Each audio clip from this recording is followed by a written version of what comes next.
Hey guys, how's it going? Welcome to another video. It's Johnny Boy and Jack with the Next Rank YouTube channel. And today we're going to be going over our top 5 most underrated skills for Rocket League. And if you signed up to the email list for the Next Rank about a year ago, you would have already seen this video, but it's unlisted. Well, now we're updating it. I've made a slight tweak to my list and Jack's got some updated takes on his. So we thought, let's just go ahead and re-record this with the modern versions of why we think these top 5 skills are underrated. I'll start by saying the one I removed, the one that used to be in my list, was kickoffs. And I've removed it because now it just seems like everybody's doing different kickoffs and everybody's more cool with it. And nobody's complaining about kickoffs as much as before. It's still a few complaints, but I don't think it's necessarily the kickoffs. But I'll get into that a bit more later. Jack, do you want to start us off with one of your actual top 5 most underrated skills? Though, because I'm not putting kickoffs in mine anymore. Are you? I never had kickoffs in mind. But you are right. Pro players, kind of especially over the last year, I want to say a year and a half, really, have added a lot of kickoff strats into their games, and I think that's kind of gone into ranked as well, and people have realised that, which is quite cool. I start off my list with power hits. Now, everyone knows how good power hits, power clears, kind of style of touches are. I think I'll always have it in my underrated list because of the reason that players will come to me with, let's say, a replay. They think they're very good at, clearing the ball hard and things like that. And then you get into it, and they're actually kind of not, is what I want to say, right? I think that it's a skill that has almost like continuous improvement available in the skill, if that makes sense, Johnny. And I remember specifically for me personally, I was very good at 1v1 when I was ranking up, of course. It was always actually better than my twos rank, and I wanted to reach GC for the first time. This was a long time ago, of course, so things have changed, but it's similar kind of things I would still talk about to players that are trying to reach that level. Instead of trying to keep the ball close and things like that and be very kind of skillful with what I was trying to do, I just made my aim to play on small pads and get a lot of power hits, power clears, and basically make the opponent as awkward as I could with as low boost as possible, which is what power hits, power clears do if you do them correctly. So that's why I have them in my underrated kind of list. I also think that it's like if you improve at your power clears, you're automatically going to improve your shooting at the same time because you're always improving your striking of the ball, if that makes sense. So I think it's a very useful skill in also improving other aspects of your game. Yeah, I've got a similar one in mind. I've just written hit ball hard as one of my underrated skills because I think it's so important to just be able to whack the ball, and if you can, you're gonna get so much more consistency with passing, shooting, clearing, just any hit. I mean, hitting the ball hard is, I think, one of the absolute fundamental things in Rocket League. And like Jack mentioned, it is something you can continue to work on. Some players think, okay, cool, learned how to clear, done a little bit of shooting practice, done a little bit of maybe passing plays with my teammates. What else? And then they go to something really, really advanced without continuing to practice hitting the ball really hard. So yeah, really underrated. Not because people don't, I mean, everybody knows it's good, but they don't realize just how good it can be. It can be your whole playstyle, honestly, just booming absolutely every touch. Even if people know you're going to do it, it's still difficult to play against because hard hits are harder bounces to read in some cases, harder shots to save, etc. etc. I want to jump into another one though, because you mentioned there something else you did while you were ranking up that I've got on my top 5 most underrated skills. You said small pads. Playing on small pads, boost pads. Well, I think low boost management is underrated as well. Just being able to play on low boost and not get the urge to drive away and get 100 boost when you're actually fine with momentum or 20 boost or something. We've actually got a video in the course, in the next rank course, called 20 is plenty, because 20 boost is actually plenty for most Rocket League scenarios. Obviously, you can't fly to the ceiling, but you don't often have to fly to the ceiling. It's very rare that you would have to. And if if somebody does take the ball to the ceiling or really, really high and you can't fly up there, you're usually fine to just float back. Somebody else will challenge, or you can challenge later, or you can go and get boost pads on the way to your potential challenge location. The whole idea of playing on low boost, it's not something that we you shouldn't leave the big boost just so you can be on low boost. It's obviously not better than having more boost, but players underestimate just how much they can do with low boost. Absolutely. I mean, like I said, I always go back to my kind of road to GC personally years ago, and it was a massive game changer for me. Just sticking around, and you start to learn the positions that you actually can do that in and can't get away with it, basically. So once you're putting yourself in maybe those awkward positions where you don't feel comfortable staying close to the play on low boost, you start to get more comfortable with it. You start to understand why it's good, when it's good, and also importantly when it's not good, and why that is too. And you also just understand a little bit more about the game when you start focusing on these small boost pads. It really makes sense why rotation in Rocket League is the way it is, and why the ball moves around in certain kind of in certain places because of the small boost pads. It's a very easy path around the pitch. You get very good at that, you'll automatically improve your level very, very quickly. I think it's a almost instantaneous thing. My next one is edge roll bumps, of course. I've always loved edge roll bumps, Johnny. I was kind of known for it when I first came up in 1v1. And the reason I put this in is because it's still... I don't know if you're going to disagree with me, Johnny. Personally, I think it's... Players have gotten very good at defending them, or a lot better than they initially did. I still think it's the best move to pull out in like 90% of 1v1 situations. And I... 90%? No, I do. That's so 90% is probably a little bit of a stretch, but I think it's a lot of positions where an edge bump will serve you best to score. But the main reason I've included it is because it's kind of transcended past that now, and mainly is used in 3v3 as a passing play. Yeah. Okay.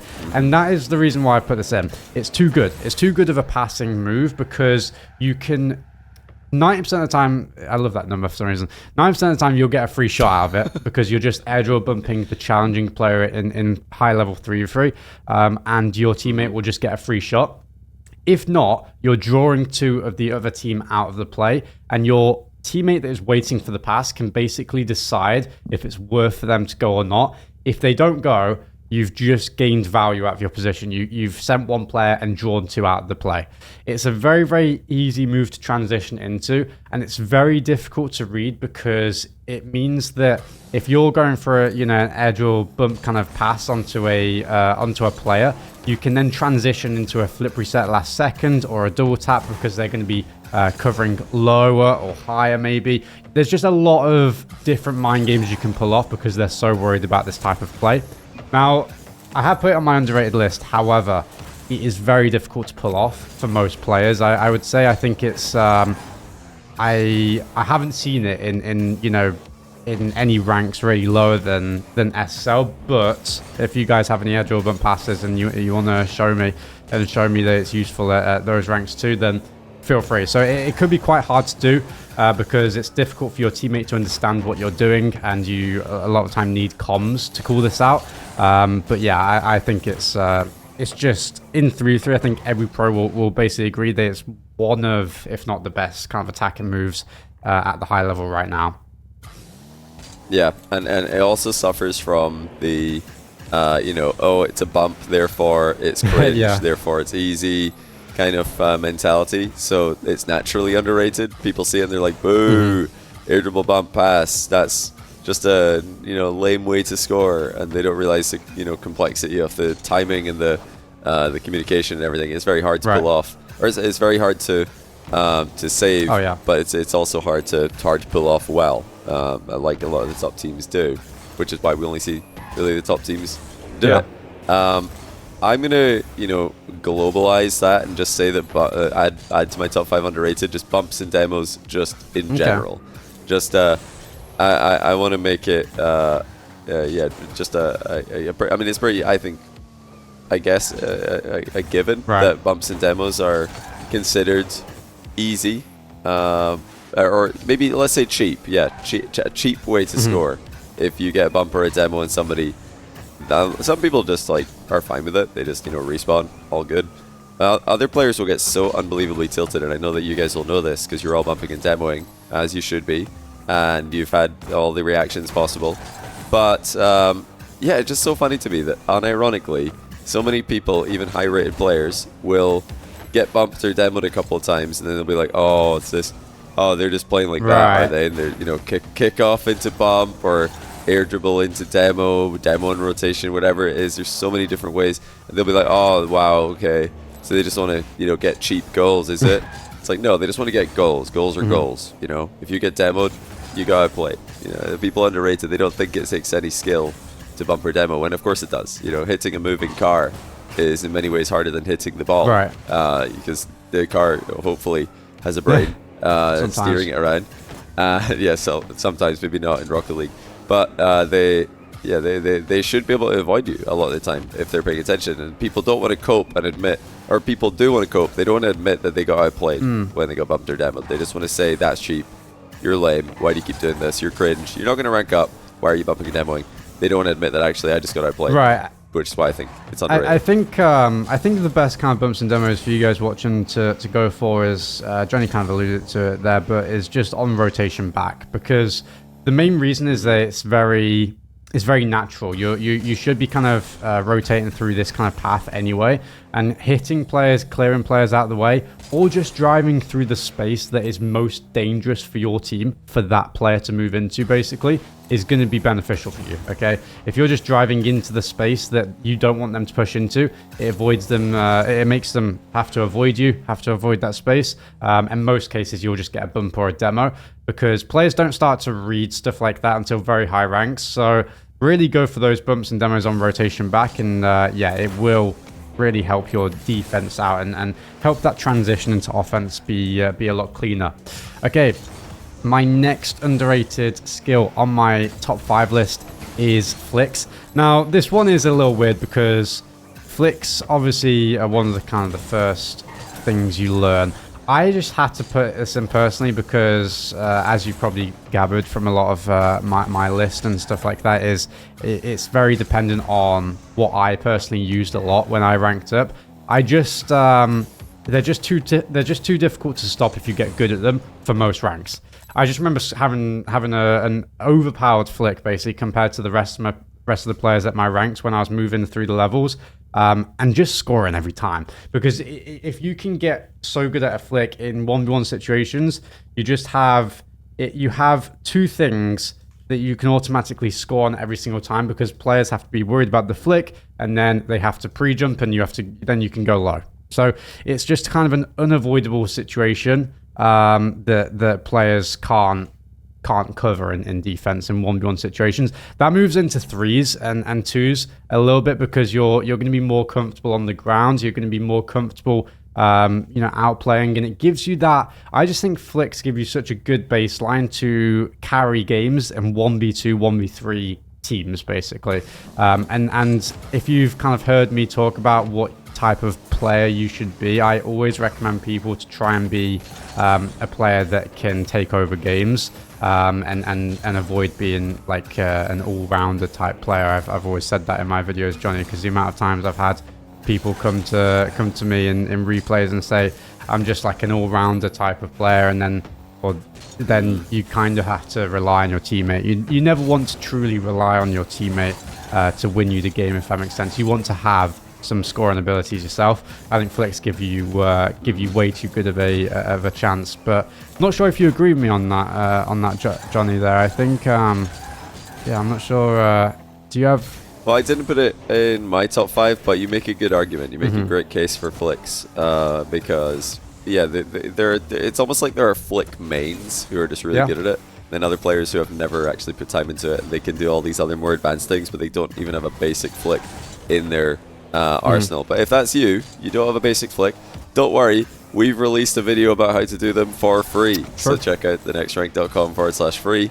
There's a quick flicks video in there, so you can become a player who does know how to flick the ball quickly, as the name of the video would suggest. I've got another one here for you, which is 50s, and I'm kind of I'm going for very global things. You're going for very specific things. I'm saying 50s are underrated because not only are they ways you can score with, you can score with low 50s, you can outplay people with low 50s, you can use 50s to pass the ball, you can use 50s to move the ball upfield, you can use them defensively. They're such a versatile tool and people don't realize how mechanical they are. Right. Like the ability to control where a 50 is going, like controlling where the ball is going as another player flips into it, is incredibly high level. And it's not a coincidence that all the best players at this are also some of the most mechanical players in the world, because people always think of 50s as an intelligence thing, not a mechanics thing, but it's both. You need to be very mechanical to hit the ball precisely and the right part of the ball at the right time with the right amount of force to get it to bounce off the other player's car and go the way you want it to go. So 50s are underrated mechanically. They're also underutilized by most players in the lower to mid ranks, even some of the higher ranks as well. 50s are becoming quite popular in high ranks, but it's not with all players. Some players will try to always go for an outplay with a flick, like you mentioned, Jack, or they'll try to go for an outplay by hitting the ball past an opponent, not realizing that they could just low 50 it, or they could just single jump 50. There's so many different methods that they could use. So it's a really versatile, it's a really underrated versatile. No, absolutely. People don't appreciate. I mean, the major I ended up winning RCS was my team was just insane at 50s as one of our strengths, and understanding how to manipulate them and basically just use them to get out situations or get into situations that we want to be in. So no, 50s are insane. I mean, if you can understand 50s, it goes beyond that, and you can start to understand when it's good to take 50 and basically how to get possession out of it without actually touching the ball, but making your opponent think that you're about to 50 them. Stuff like that. Very high level, but if you can get to that point, it's good. And 50s are a weird one because you can actually, in my opinion, you can actually improve them by just watching gameplay and looking at why players take certain 50s at a high rank and when you should do that in your own game as well. Of course, like Johnny said, there is a massive mechanical aspect to it, so you have to practice it in your own games, but there is, it's a little bit of both there, so it's an interesting one. I like it. Okay, my next one is ceiling shots. Now, the reason I have ceiling shots here is because every player, when they have the ball in this position, they want to go for a flip reset. Okay? Yeah, air dribble, flip reset, whatever it is, right? They always want to go for that style of play. Ceiling shots are way better. I will always have this opinion. Ceiling shots are way better for 90% of the kind of players watching this at all ranks. 90%? I don't know. 90% before. I just love 90%. The reason why I think ceiling shots are better is because the setup is very, very easy to get an extremely threatening shot on target, and it's a lot harder to mess up. All I'm doing when I'm going for these ceiling shots is I'm hitting the ball and I'm driving. I'm not actually jumping it in any way. Of course, there's mechanics involved to get underneath the ball at certain positions, or to turn my car on the curve of the ceiling to make sure it's actually in the position I want, because that movement's a little bit weird. But it's a lot easier than flip resets for most people. And the amount of time I see players going for a flip reset and really, really struggling to get it until the last second, where their ball just bounces in front of the... I feel their car bounces in front of the ball. Well, it's not just you. It's really tough. And it's tough, and that's why it's so cool to go for it and get it when it's good. That's why it feels so rewarding, because it's so hard. It looks really nice. But most players, ceiling shots are kind of just a better shot. It gives you way better of a setup for most players. And if you get a decent ceiling shot at like most ranks, you will score off it. A flip reset, it's just harder to pull off. And that's not like the full justification. I think the ceiling shots almost just give the same kind of end result anyway. And this is mainly in 1v1 positions I'm talking about, where you have the time and space to set up your shot. For me, ceiling shots are just kind of better. In 2s and 3s, flip resets will always be better at a very high level. And in 1s, once you get to pro level, flip resets becomes too advanced. You can pull off so many different things that they are better than ceiling shots. Just for like all the ranks that you guys are at watching this video, ceiling shots, if you can get good at them, really, really prioritize them. They'll be absolutely insane for you to score rather than flip resets, in my opinion. But that's my fourth one. Johnny, what's your next one? Yeah. Yeah, I've got one more here, and this is the one that would have been it would have been kickoffs before, but I've removed that because kickoffs are becoming a bit more accepted. They're becoming a bit more, I think, popular to have strats, and to realize that actually if you've conceded a kickoff goal, you have been outplayed. It's not luck. But I'm replacing it with one that I didn't actually realize was underrated until we saw the feedback from all of you guys who have bought the course, and high-rated players, low-rated players. Well, when I say low, it's mostly like champ to grand champ. Yeah. Higher to lower, like myself. We've got SSLs all the way down to champs, some diamonds and plats in there as well. A lot of people are saying that a video that helped them a ton was our video about first touch in Rocket League, which we didn't expect. No. We'll be completely honest with you. We thought that video would help out some of the low to mid ranked players, and that the higher ranked players would watch that one and say, "Yep, cool, I'm doing this right." But that's not what happened. It actually is a video where everyone who watched it said that, well, everybody who's reported to us back about that video, and it's a lot of people actually have volunteered this information that this video has helped them, either privately or publicly in the Discord.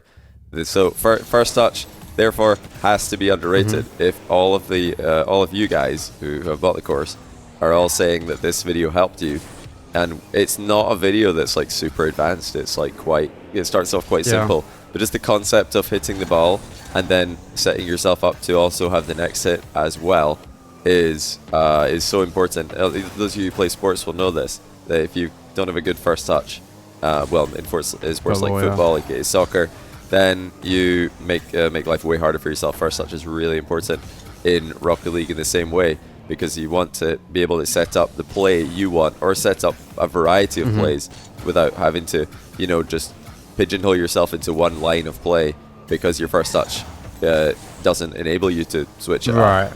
So yeah, I didn't realize how important. We obviously thought it was important. We put it in the course, but we didn't realize it was this important. Therefore, I think it has to be underrated. If really high rated players, SSL, GC3, SSL plus even rated players are all seeing this video, and just the concept of thinking more about your first touch helps. So try it, all of you. Think about your first touch. See how it goes for you. Do you notice any improvement on the follow-up play? Definitely, and it's actually one of the things that's being practiced the most at pro level right now, I'd say, across players currently at the time of recording this, because there's players like Zen mainly that are getting these insane kind of first touches out of very powerful kind of clears coming at them.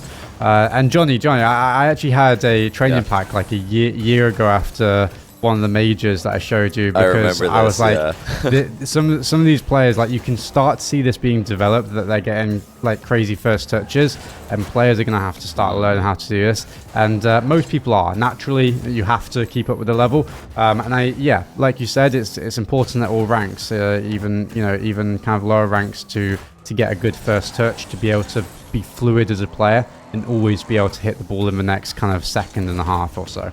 That's a very good one. For me, I have ground to air dribble as my last one. So I have gone with very, very specific mechanical kind of things for my list. The reason I have this, again, it's kind of dependent on what I did to rank up. I just remember being able to do stuff like that for the first time, and really not even that high level. Just being able to get a lot of kind of height change on a shot like this from a very low setting is extremely important in 1v1 and 1v2 positions. And again, it's just a play that you can make to outplay opponents.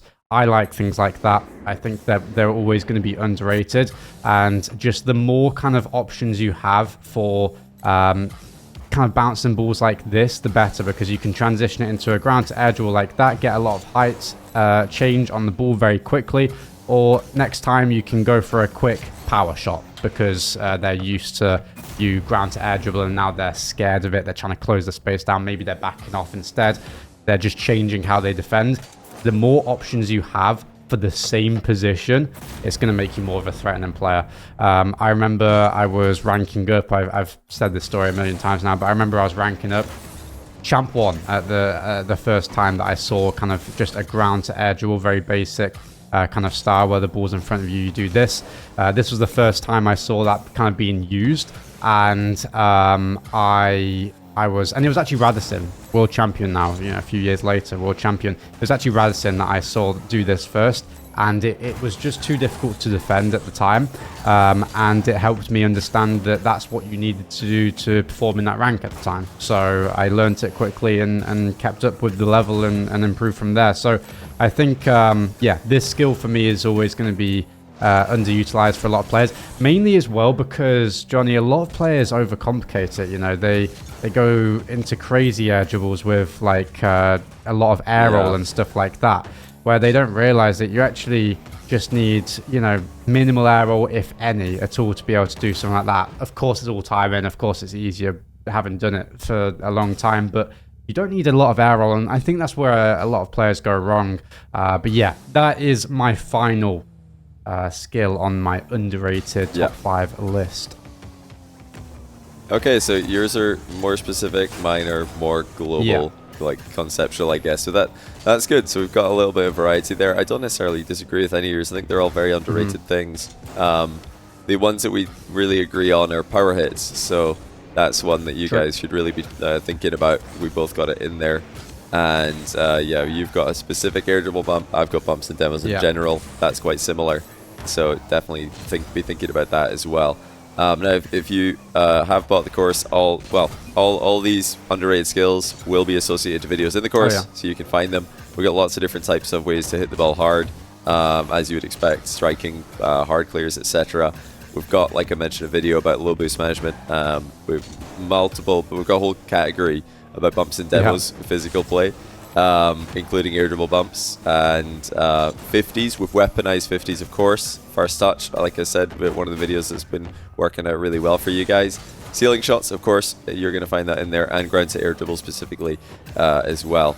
It is going to be in there. And yeah, flicks, we've got dozens, lots of different flicks for you guys to practice as well. So everything we've talked about in this video, if you want to improve them, consider checking out the Next Rank premium course. The free course does have a video about flicks as well, though. It'll also give you a little bit of a preview as to what the full course is like. Actually, the free course also has a quarter pitch rotation video, which is kind of tied loosely to low boost management as well. So you're going to be able to benefit from that one too. But love that video, by the way. Thank you all for I just want to throw that in. The quarter pitch one. Yeah, that's one of my favorite videos, and it's one of the free ones, so it's awesome. But yeah, I think that is like immensely useful. A ton of kind of ranks going up. But yeah, sorry, I just wanted to throw that in there. That's a great interjection. I appreciate it. But if you guys have got any underrated skills of your own, leave them in the comments. Be sure to join the Discord. Be sure to sub to the channel. We try to upload every week. We actually missed last week because I was late to recording. Then Jack had RLCS. He was trying to he was trying to qualify to a major or something. Just one of those things that he does sometimes. But yeah, good job there, by the way, and good luck in Birmingham. But we're going to be making another video very soon about, we're going to be publishing another video about our top 5 most overrated skills. So do check out the channel in the near future for that one. Absolutely. See you guys later. Make sure you drop a like, drop a sub. Take care.